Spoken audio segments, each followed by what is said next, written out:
Dillian the Body Snatcher right here. It's a champ. Big up to Sporting Icon. Subscribe. Otherwise, I might pay you guys a visit.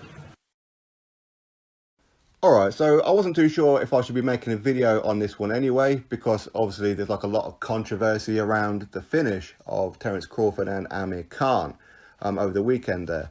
And to be honest with you, that's why I did the poll as to what you guys thought. And the question was on this community here, would you say Amir Khan quit because of the pain from his nut shot, or because he realised Crawford was just too good for him? And I gave you guys another option in there as well. He didn't quit, his trainer pulled out. So the percentages are, he quit because it was a genuine shot to the plums, 18%. 70% said that he quit because Terence Crawford was just too good. 11% say he didn't quit, his trainer pulled him out.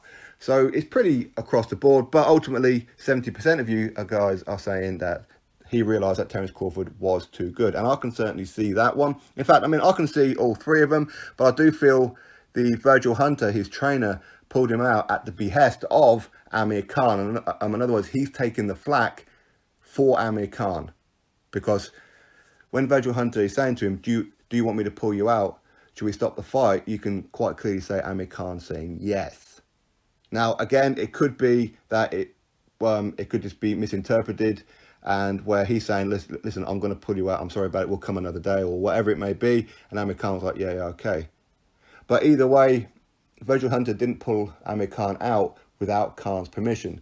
Now, to be fair, Amir Khan was doing quite well in this fight. Not brilliant. I mean, to be honest, I think that a lot of people fully expected Amir Khan to dominate the opening rounds, showing his speed and skill, but ultimately might slow down, and then Terence Crawford would take over, potentially stop him. Okay, what people didn't expect was Amir Khan to get dropped in the first round.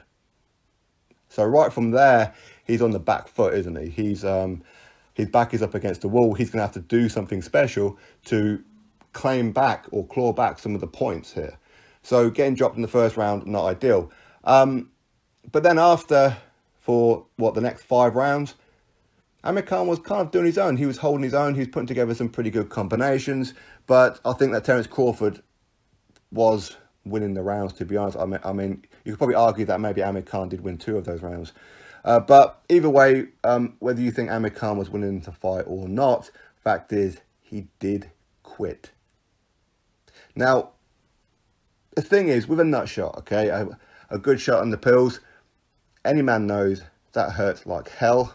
You can feel it in your stomach, your legs go weak, okay, but these boxers, they do have groin guards, okay, so it does take away some of the blow. I'm not saying it don't hurt, not at all, but if you look at the likes of the heavyweights, anybody who fights Derek Chisora, you ask Dillian Whyte, Derek Chisora always hits in the balls.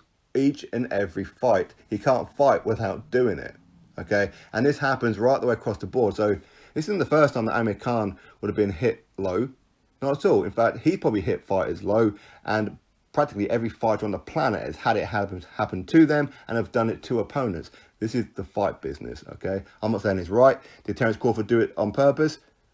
Yeah, I think so. And one of the reasons being is that it wasn't the first time he'd done it in that fight. In fact, he'd done it on more than one occasion. So that one, in my mind, what Crawford was doing was he was doing that to slow Amir Khan down. You slow Amir Khan down, if you get to him, you're going to stop him. I think this was pretty much Crawford's plan, which is a fair enough plan in some ways. It's not fair rules, it's not fair play, but it's what you do. It's the fight. Okay? Was it cheating? Of course. Now, ultimately, I think the one that made Amir Khan quit, it was definitely a low shot, that's for sure, but I think it was more of a glancing kind of shot because it did look like it hit him more on the thigh than it did in the plums, to be honest. But there again, I didn't take the shot, so I wouldn't know. But fact is, you don't quit from being hit in the balls. You just don't quit. You just don't. Amir Khan was one of the very first people to jump up and down over Kell Brook, over quitting, over a broken eye socket. When the previous fight before then, his other eye socket went, okay?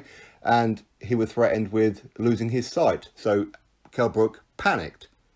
Having your bone broken in your eye socket, thinking that you could be going blind, is far worse than being hit in the plums. Don't get me wrong, getting hit in the pills is pretty devastating, okay? And for all you girls listening, trust me, it's like 100 times more powerful than giving birth. No, not really, I'm joking, of course. But either way, it hurts a lot, right? So being quit from being hit in the nuts, no, not at all. You don't quit and then claim, well, you know what, I'd rather get knocked out than quit like that, is what he says. So it wasn't me that done it. Basically, he's blaming Virgil Hunter, his trainer. He's shifting the blame, is what he's doing. It was him who made the call. It was him who quit. Amir, look at your face. Your face was battered. So in my opinion, I think that he quit and he used that as an excuse because he felt that Terence Crawford was starting to really get on top of him and it was only a matter of time before he stopped him. And that's for Amir Khan saying, I'd like a rematch. No, it just ain't going to happen, okay? What happened in that fight up to that point should not have happened, okay? Amir Khan should have been able to outbox Terence Crawford and then slow down as the rounds went on. But I think it took him by surprise how good Terence Crawford is. And I think people are starting to see now why Errol Spence ducked him or has been ducking him. But what you don't do, Amir, is criticise Kell Brook and then quit on your stool because you got hit in the balls. You don't do that, man. You just don't. Listen, I'm a fan of Amir Khan and I was hoping that he was going to win this fight.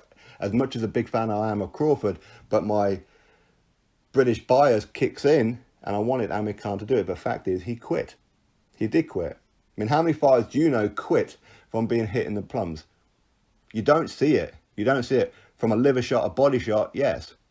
From taking too much punishment, yes. And I think Amir Khan took too much punishment and he used that as an excuse. And you could see on Virgil Hunter's face at the end of it, even though he was saying that it was him that made the call and everything, you could see that he was disappointed. In other words, I'm taking the blame here and I shouldn't have to. But he's my guy and I'm going to protect him. Amir Khan, mate, I'm sorry, but you did quit. You quit because you got hit in the balls. Right after you mocked Kell Brook. Boxers don't quit being hit in the balls. You just get on with it. It hurts like hell, but you get on with it, is what you do.